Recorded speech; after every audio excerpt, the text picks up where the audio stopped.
Hi guys, this is Majid from Mid Student Help, and I hope you guys are doing great and your semester is going smooth so far. In this video, we're gonna be covering the antiarrhythmic drugs. And before starting with the pharmacology part of this video, let's try to revise some physiology and pathophysiology behind the heart rate and the heart rhythm and how is it regulated and so on. So, as you guys remember from anatomy and physiology, that the heart is made from two atrium and two ventricles, right? And in the right atria, we would find the SA node, which is the sinoatrial node, which is the pulse making. It is the pacemaking, right? It is from where the impulses come to the heart. And then these impulses are going to be transmitted through conducting fibers into the AV node, right? So the atrioventricular node. And then it is going to spread to the ventricles through the bundle of His would be here, and then the Purkinje fibers, right? Now, it doesn't matter like what is everything doing, but I mean, let's just remind ourselves that the AV node, out of all of these conducting fibers and conducting elements, the AV node was the slowest, right? So the impulse would come from the SA node and transmitted through the conducting fibers, and then at the AV node, it is gonna face some slowing down, and this slowing down is like a traffic jam is there, right? So it is gonna just get stuck a little bit in the AV node, and this was important, as you remember, in order to separate the contraction of the atria from the contraction of the ventricles, so the blood can actually be emptied from the atria towards the ventricles. It doesn't matter, it's not important for now, but yeah, it is worth mentioning. So the AV node is gonna slow the impulses, and then they are gonna run through the Purkinje fiber. You can think of the Purkinje fiber as the highway. It is the fastest conducting fibers here. Now, one thing I would like to highlight, which is very important, that some people think that these conducting fibers or conducting elements are made from neurons, and this is completely wrong, and it is a horrible mistake to say at the exam. Now, these guys, the conducting fibers, are modified cardiac muscles. So they are cardiac muscles, but a little bit smarter than the normal cardiac muscles. So never say that these conducting fibers are neurons. They are not neurons, right? Okay. Now, what I wanted to highlight at the beginning is how is the depolarization of the cardiac muscle different from the depolarization of the nodal tissue or this conducting system cells, right? Now, what is the difference between the normal cardiac muscle and these modified cardiac muscles when we talk about the SA node or the AV node or the Purkinje fibers? Let's get started with the cardiac muscles. Now, first of all, just to clarify, when we say that the muscle is depolarized, this means that it is contracting, right? And when it is repolarizing, this means that it is starting to relax. Okay, now, the cardiac muscle, the resting membrane potential is minus 90. Now, as you remember from physiology, that the membrane potential would be negative, right? Now, why is it negative? Because there is always some potassium leak outside of the cell. The potassium is leaking outside, right? And that's why the difference in the potential, like in between the two sides of the membrane, it is minus 90. Now, so this line here would represent a resting muscle. It is just resting, everything is going well. And during this process, what we would have is a transporter that you already know, which is the sodium-potassium ATPase, right? Now, it would be pumping sodium outside, and it would be pumping potassium inside, right? So this is the sodium-potassium ATPase. It is the one that would be maintaining the resting phase of the muscle. So, and at this level, the muscle is still resting. It hasn't contracted yet. Now, an impulse has come to the cardiac muscle and an order has come from the SA node. Okay, cardiac muscles, let's contract, right? Now, it starts to contracting, and this is by enhancing a sodium influx. Actually, it is not only sodium, but there would be some calcium at the beginning too. Now, so at this level, the action potential hasn't started yet because we haven't reached the threshold that is going to start the action potential. Now, this is so much details for a pharmacology exam that you wouldn't even need to explain in the pharmacology exam. I just want you to remember this to make it a little bit easier, okay? Now, anyway, so let's say that here the impulse has come to the cardiac muscle and the cardiac muscle decided to start contracting, so it opened some sodium and calcium influx, which means that the membrane potential negativity is going to decrease, right? It's going to come like to -80 or -70. And then when the threshold is hit, so when this membrane potential hits the threshold, okay, let's label it here for example, okay, when it hits the threshold, what is going to open is a voltage-gated sodium channels. This voltage-gated sodium channel is going to be responsible for the upstroke phase here. So we're going to have a phase like this, upstroke phase of the membrane potential. It is going to become like positive, almost like positive 20 to positive 30, okay? Now, it doesn't matter the numbers, you don't need to know it. Anyway, so how did the upstroke phase happen in the cardiac muscle? It was a sodium influx. It was a sodium influx. What kind of transporter? It was a voltage-gated sodium channels, right? So a lot of sodium has come in order to create the upstroke phase, right? So let's actually number this phase and say that this is phase 0, okay? Now, so as I mentioned at the beginning, if the muscle is depolarized, what does this mean? It is contracting. So now, in the upstroke phase, this is the depolarization of the muscle, which means that the muscle has started contracting, okay? Now, so the muscle contracted and it ejected the blood outside of the heart, right? Now it needs to relax. How does it relax? It starts relaxing by ejecting potassium outside of the cell. So it starts with very slow efflux, okay, efflux of potassium, right? Now outside of the cell. So this is going to decrease the positivity, right? So we decrease the amount of the positive charges inside the cell. So it is going to come to like +10 instead of a +20, and then maybe 0, right? Now, as soon as this starts, a calcium channel decides to open. Now, so we said that there was a potassium outflux, right? So we decreased the positivity that was inside the cell, right? Now, when we decrease the positivity, it has reached almost +10.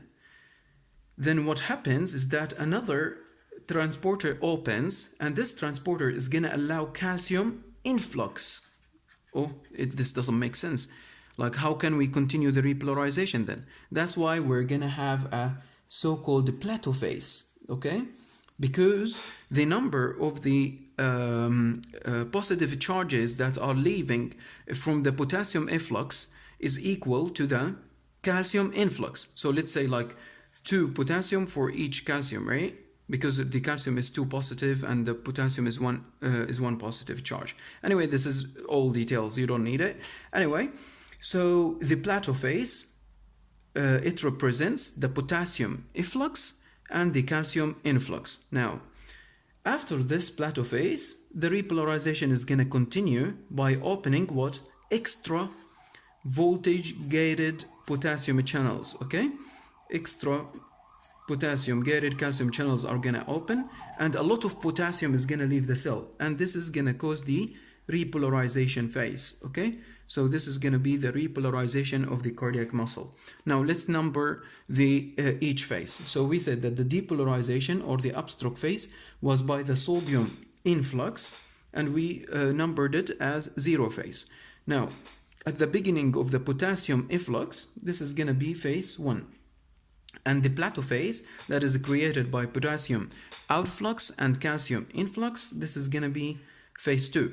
And then the repolarization, which is by the opening of the voltage-gated potassium channel, so this is going to be phase 3.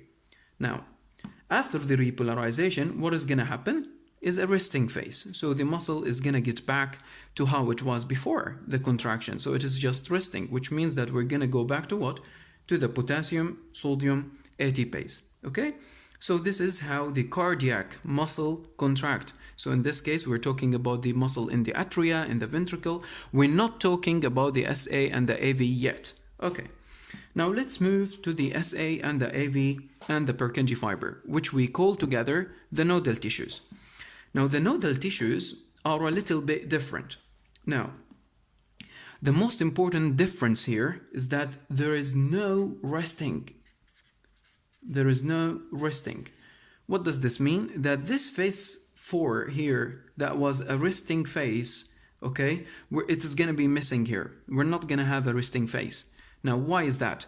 Imagine that your SA node decided to rest and it didn't create any pulse for I don't know how many minutes. This would be bad, innit? So that's why these guys are responsible for your heart contraction. So your heart must not stop at any point. So they have to continuously work non-stop, right? So that's why the nodal tissues, they never stop. And that's why we have no resting phase. Now, how is that possible? Let's actually start from the threshold point. So let's say that the threshold was here, right? Now, if the threshold was here, so this means that the depolarization of these cells is going to start from the threshold. Now, is the depolarization by a sodium influx? No, it is actually by calcium influx. That's another difference. The upstroke phase in the nodal tissue, it is created by a calcium influx, not by a sodium influx. Okay? Now, so after it's depolarized, what is going to happen is the repolarization. And the repolarization happens as a function of what? It happens as a function of potassium efflux, right? Now, let's actually number this phase. So the calcium is going to, the calcium influx, which created the upstroke phase, is going to be phase 0. And the potassium outflux that formed the repolarization is going to be phase 3. We want to mimic this one, right? So here the repolarization that happened due to the potassium outflux was numbered 3, right? So here we have also number 3. Now, what is the important difference here? We said that there is no resting. So that's why you see that it is started a new cycle directly. Now, what was before this? What actually evoked the threshold here? So here, what was present is a so-called SDD. Now, what is the SDD? So SDD. It is a spontaneous diastolic depolarization. What does it mean? So whenever there is a repolarization, it is going to evoke a new depolarization. Whenever there is a repolarization, it is going to evoke a new depolarization. So the repolarization that was by the potassium outflux here is going to start a new cycle. Now, how does it start? Does it start directly by calcium? No. This is another difference. Here we have something called a funny current. Now, funny current is basically a transporter that allows a lot of cations to come into the cell. Cations, positive charge ions, right? Into the cell. These cations mostly are sodium, but there is some calcium too. Okay? So the repolarization has happened. The funny current starts. Cations start coming into the cell, right? Creating the spontaneous diastolic depolarization. Now, when the membrane potential is high enough, due to the spontaneous diastolic depolarization, the upstroke phase is going to start, which is by the calcium influx. Okay? This is the huge difference between the nodal tissue and the cardiac muscle depolarization. I hope you guys have understood this. All right. Okay, so we said that the upstroke phase in the cardiac muscle here, we said that the upstroke phase happened due to sodium influx, right? And we said that what a transporter is responsible for that? It was a voltage-gated sodium channel. Okay, now let's see how does the sodium channel work. The sodium channel has 3 phases.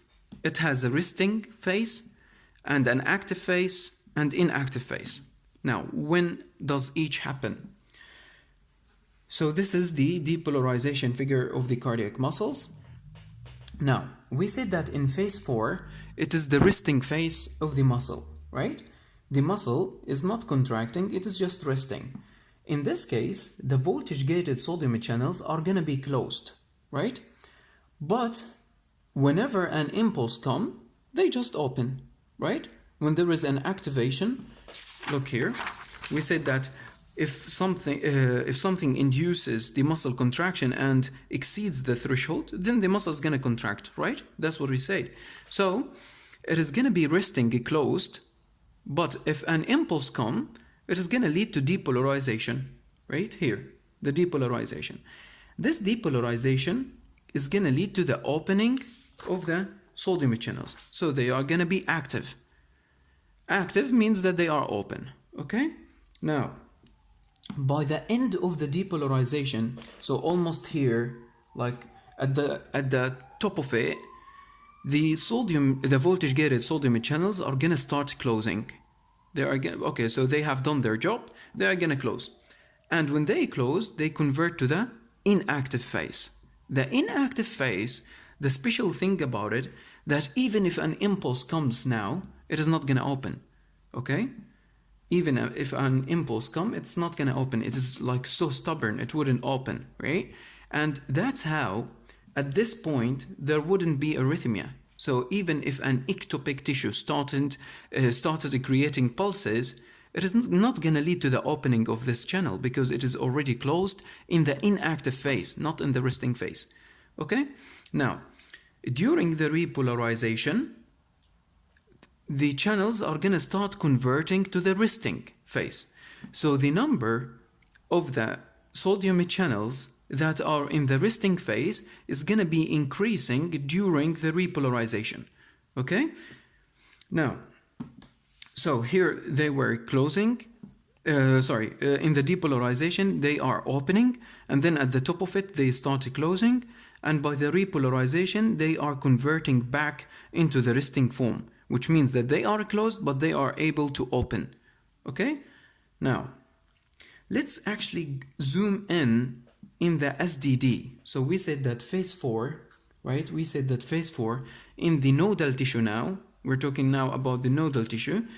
We said phase 4 is the SDD, the spontaneous diastolic depolarization. Okay, so phase 3 has finished here, okay? Now it has finished here, and it has induced a new funny current to start cation influx, creating the spontaneous diastolic depolarization, okay? Now, the minute when the spontaneous diastolic depolarization started is the so-called the minimum, okay? It is the so-called the minimum diastolic potential. Minimum diastolic potential, right? It is the starting point of the spontaneous diastolic depolarization. So here, like at this point almost, when the repolarization finishes and a new SDD starts rising, this is the so-called the minimum diastolic potential. Okay? Now, as you see that this line has a slope. Okay? This is the so-called the slope of the spontaneous diastolic depolarization. And then we said that when it reaches the threshold, the upstroke phase is going to start by calcium influx. So this was sodium, and then calcium influx is forming the upstroke phase. This is the so-called the threshold potential. This was the minimum diastolic potential, and this is the slope. Okay? Now, so a new impulse has come. Now, what am I trying to say here is, what does the distance between here, for example, and here tell? What does it tell? So, at this point, there was a depolarized nodal tissue. What does that mean? That the SA node has fired, which means that the heart is going to contract, which means this is one pulse. And then this is another pulse. So this is basically the distance between one pulse, or the first pulse, and the second pulse. Okay? Now, This is a sum of two things. This part here, from here till here, is the so-called the action potential, right? We said that if the upstroke phase is started after exceeding the threshold, an action potential is gonna start, right? So here, all the way till here, this is an action potential, okay? Now, from here to here, what is this? This is a spontaneous diastolic depolarization. So this way, all of this piece, which is an action potential plus the spontaneous diastolic depolarization, is gonna tell us what? It is gonna tell us the heart rate. So from this, like, we can calculate the heart rate from this.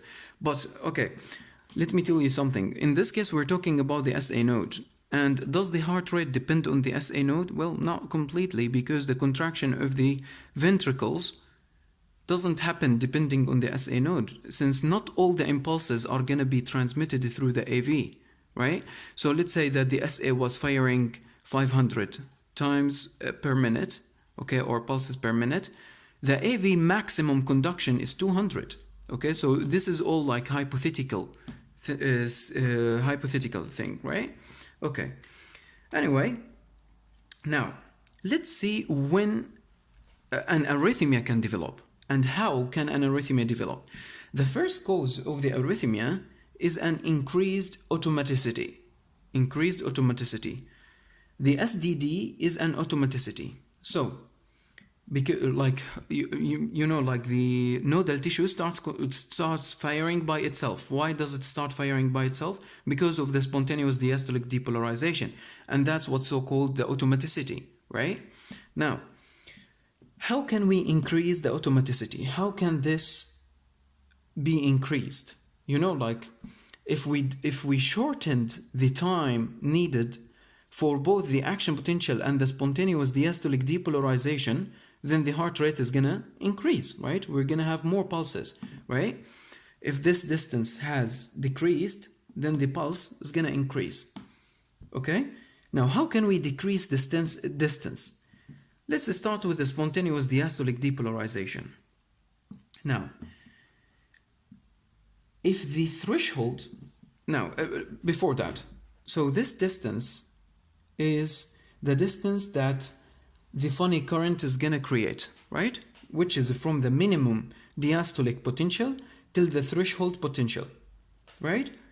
Now, if the threshold, for example, in the normal case here, when we talked about it, let's say it was minus 70, and the minimum diastolic, we're not talking about the cardiac muscle, we're talking about the nodal tissue, right? So the minimum diastolic potential was minus 60. Let's say that the threshold here was minus, I don't know, 45, okay? Now, so here minus 45 and here minus 60. Now, if the threshold potential, okay, if the threshold potential was minus 50, or the minimum diastolic potential was minus 55, this means that this distance is gonna decrease, right? Like it is gonna be a smaller drawing like this, which means that less time is needed to reach the threshold, which means that the creation of the action potential is gonna be easier and it is gonna be faster. And if we create the action potential faster, this means that the heart rate is gonna be higher, and this is gonna lead to increased automaticity, okay? This is the shortening of the spontaneous diastolic depolarization. So it is either by increasing the minimum diastolic potential, or decreasing the activation threshold, or we can increase the slope like this. If the slope was like this, we can actually reach the threshold much faster, right? And this means that we can initiate an action potential faster and sooner than before. So that's why three things can increase the automaticity by shortening the spontaneous diastolic depolarization. How can we shorten this? we either decrease the activation threshold, or we increase the minimum diastolic potential, or we make the slope even sharper. Okay? Now, the other way to decrease this distance, which means increasing the heart rate, is to shorten the action potential. How can we shorten the action potential? So as you see that the action potential is made from phase 0 and phase 3. What was phase 3? It was the repolarization, the potassium outflux. Now, if we increase, or if we basically increase the velocity of the potassium outflux, this means that the repolarization is gonna need a shorter time. So it would be like this, okay? It would be a shorter time needed for the repolarization. And then we would have a higher heart rate and faster heart rate, right?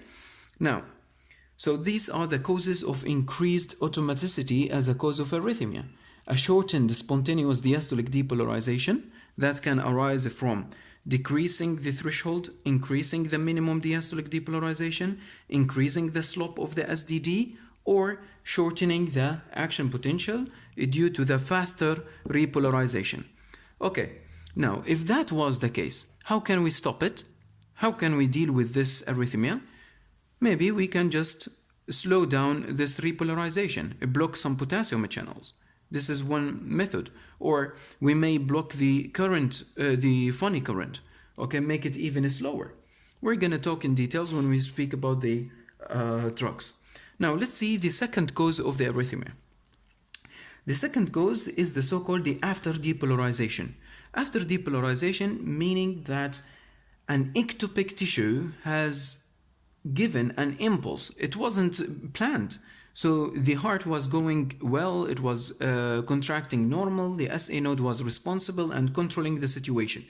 And then, for example, an extrasystole has come from somewhere. Okay, this is considered as an afterdepolarization. This afterdepolarization can come in two places. It is either going to be an early afterdepolarization or delayed afterdepolarization. Not late, delayed afterdepolarization. Now, the early form would happen during phase 2. What was phase 2? And in this case, we're talking about the cardiac muscle, okay? So it would come during phase 2. So phase 2 was the plateau phase. We said that during the plateau phase, the sodium voltage-gated channels are gonna be starting to rest. They are transforming from the inactive form to the resting form. So, do we have any resting channels in phase 2? Yes, we have some resting channels, but most of the channels are in the inactive form. Okay, in phase 3, do we have resting channels? Yes, we have even higher number of the resting channels, because we said that along the repolarization, the number of the resting channels is going to be increasing. So let's say that there was 100 channels that are in the resting phase already in the phase 2, in the plateau phase. Okay? And an ectopic impulse has come. This is going to cause an impulse here. Right? So there is going to be an impulse. And this is going to form the extrasystole, for example. So during phase 2, there can be an early afterdepolarization. Now, what can be the cause of that?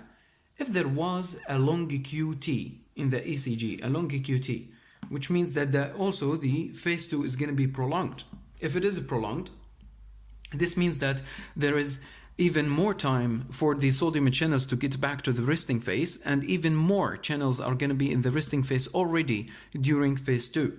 And that's why the action potential, okay, so what causes the early afterdepolarization? Action potential prolongation, okay, and bradycardia and hypokalemia. So these three, we can, these three are all causing a long QT, long phase 2.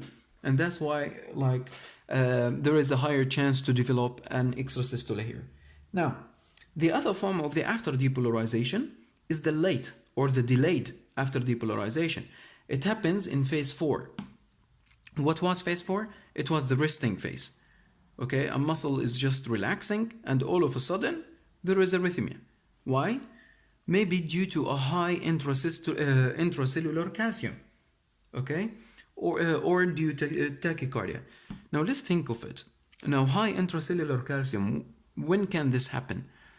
For example, if the patient is using digoxin, right? Because digoxin increases the calcium concentration. Now this can lead to an extrasystole to develop here. And this is gonna cause arrhythmia, right? Okay, now the third cause of the arrhythmia is the reentry. Now, let's actually focus here so much because the reentry is a little bit tricky. Okay, now, imagine that this is the AV node. Now, the impulse has come from the SA node and it has reached the AV node, okay? Now, in the AV node, we have two types of bundles. We have a bundle, so the blue one is the fast bundle, fast conducting bundle, and the purple one is the slow, okay? Now, so we have fast and we have slow conducting fibers. Now, if the impulse arrives here, it will absolutely choose the fast bundles. Why would it go with the slow? It would take the highway, right? So it would go with the fast bundles. Now these fast bundles, or fast conducting bundles, they have a long repolarization period. Long repolarization period. Okay, which means that if they conducted one impulse, they are gonna rest for a while. Okay? While the slow conducting fibers, they have short repolarization period. Okay? Because they are slow, they don't need to rest so much. But because these ones are fast, they need to rest for a longer time. Okay. Now, so a regular impulse has come from the SA node and has reached here and chosen the fast bundles, right? So the fast bundles now are in what? They are in refractory period, okay? Now another impulse has come when the fast bundles are still in the refractory period. Now what can it do now if another impulse comes? All of the fast bundles are resting. They can't take any more impulses for now. They are in the refractory period. So this extra impulse is going to take the slow pathway. When it takes the slow pathway, right, because it is very slow, the impulse is going to be traveling till reaching here, for example, and the refractory period of the fast bundle is going to be already over. Okay? Now, if it was already over, it is going to start traveling through the fast bundle again, because it always prefers the fast bundle. But in this case, because the fast bundle was activated in a late time, it is going to go in a retrograde form. So it is going to go backward because the impulse has reached here already. Let's say this again. So this is the regular impulse. It has come from the SA node, reached the AV, right? We said that it always prefers the fast way, which is the highway, right? Now, it has gone through the fast pathway, okay? Now, after it has gone through the fast pathway now in what? In refractory period, okay? So it can't function. Now, at this time, an extra impulse has come. This extra impulse would prefer to use the fast, but the fast is resting. It can't use it. So it's gonna go with the slow. And because this is very slow, it is going to be traveling slowly along it. And then before it has passed this part, the fast bundle refractory period is going to be over, which means that it is available again. So this impulse is going to jump from the slow pathway to the fast pathway, and it is going to cause what? Retrograde form, leading to re-entry, okay? Causing arrhythmia. So it is going to be like circulating in this triangle, causing arrhythmia, right? Now, the fourth cause of the arrhythmia is the AV block. Now, the AV block can happen, for example, if the vagal tone was high, or if the patient used a high dose of beta blocker, and the beta blockers as well like carry a risk of AV block anyway. And in this case, we may treat them with a beta 1 agonist, for example, or we may use atropine to stop the vagal tone, or we may give pacemaker. Anyway, so Well, I know that this is kind of tough, but you guys don't need to explain all of this in the exam. So try to understand it once, and then it is gonna stick in your brain, because it is really about understanding. Like, there is nothing to memorize here. If you understand it, then you're gonna make the topic easier. If you don't understand it, try to watch it again, and I hope I have explained it well. And well, at the end of the day, you won't need to explain all of this in the exam, right? So don't stress much about it. Try to understand as much as possible, and let's move to the drugs.